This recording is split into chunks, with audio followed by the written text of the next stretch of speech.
Hey everybody, it's your paddling pastor here, and I am going to bring to you a devotion today. Actually, this evening. It's kind of end of the day.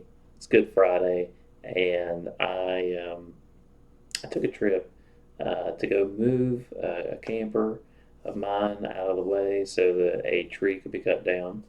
And as I was doing this, I um, actually ended up going past a something very scenic that I have passed by a number of times, and I've decided that sometime I want to hike up there.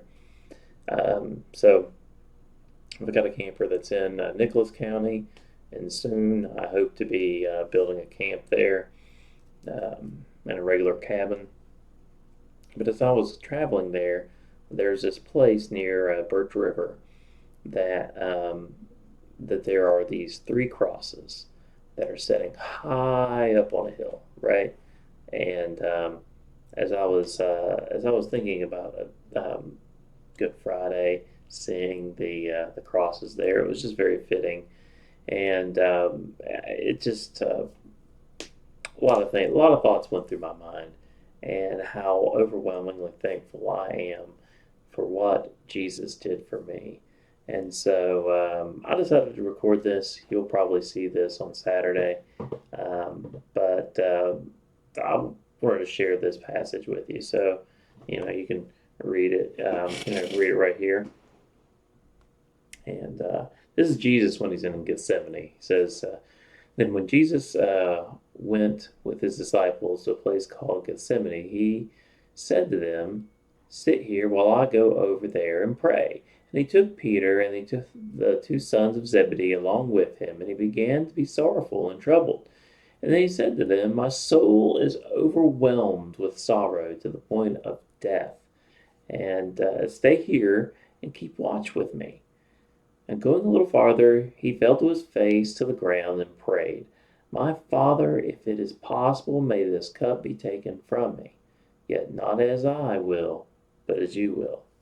Then he returned to his disciples and found them sleeping.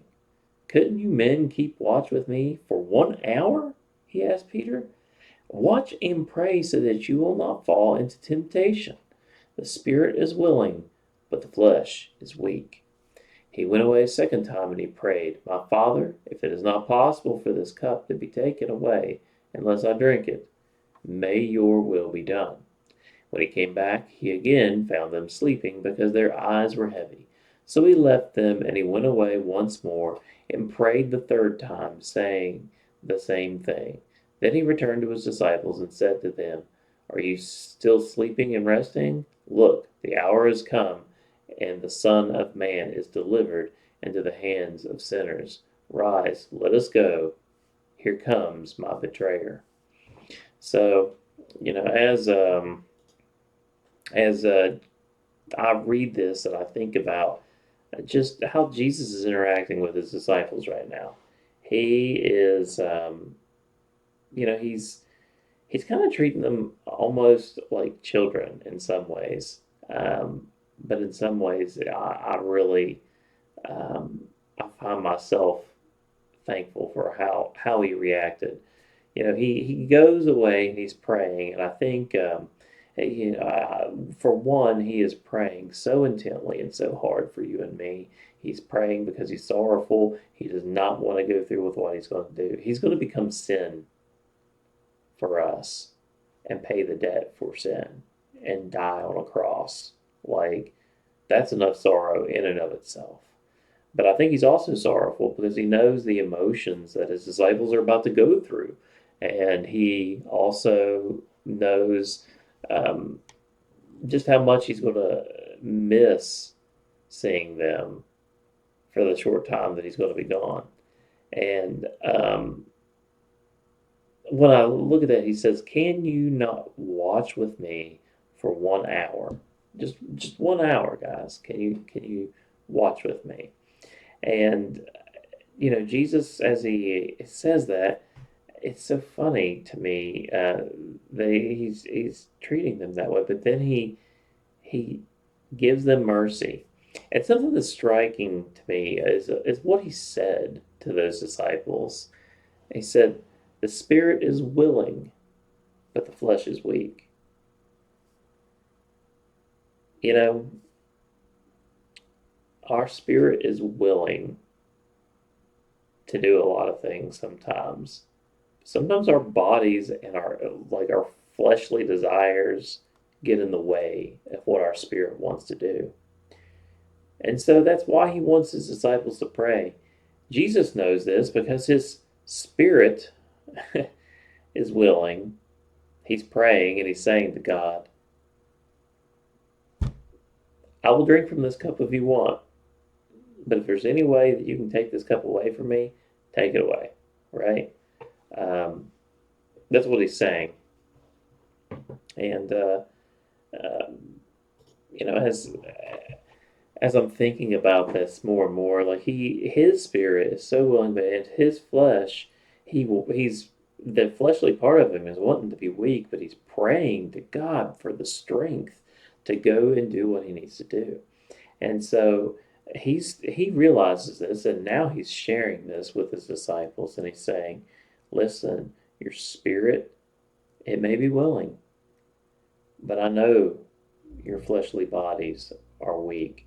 You need to pray for strength." And so he comes back again after praying a second time, and he sees them sleeping, and then he leaves them there, and he goes and he prays again.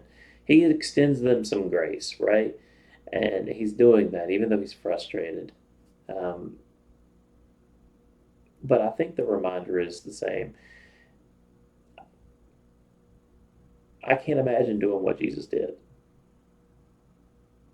And as I'm thinking about it right now, it really brings a lot of emotion to me. He went through what he did for you and for me, right? He did that, and it's special. And I saw those crosses, and it just, I mean, I'm like, man, I want to go up there and just overlook everything that it sees. It's up on the top of a mountain, and I just want to have a time with God up there, looking at those crosses, being right beside those crosses. And if you're in West Virginia and you travel around, there's the three crosses have been placed in a number of places throughout the state. Um, Let me see if I can pull that up for you here. I'll show you where it is. They're located. And here's the Birch River exit. This is long right on 119, or on 19. Sorry. And right here in this area is where those crosses are. And I feel like there's a way back in here to get to a road and a trail to get up there to the top. But I definitely want to hike up there. And I've got a friend who has told me that he believes that you can get there. I want to do that. Um, I want that kind of a mountaintop experience with God. I want to pray with Him about that. I pray for strength, and I need that strength because my spirit is willing a lot, but my flesh is weak, and I fall into temptations. I fall into things that trip me up, you know, and and I got to pray in the moment, say, God, deliver me from this. Um, I'll find myself starting down a path, and I've got to stop and catch myself and just move away from it. And I pray that I don't fall into that temptation. And I need that strength. And I think every one of us does. And to think that Jesus went through what he did, and he had the strength, and he willed his flesh to do what it did, to become the ultimate sacrifice for us. To me, that's just unfathomable, and I'm very thankful for it. So just know that you're worth so much more than you probably ever even imagined. And I hope that if you don't know Jesus as your Savior, that you can come to know Him. Um, and realize that He died for you. He died for you. He died to pay the debt of sin, and that's more important than anything in the world. So I love you guys. God bless, and keep on paddling.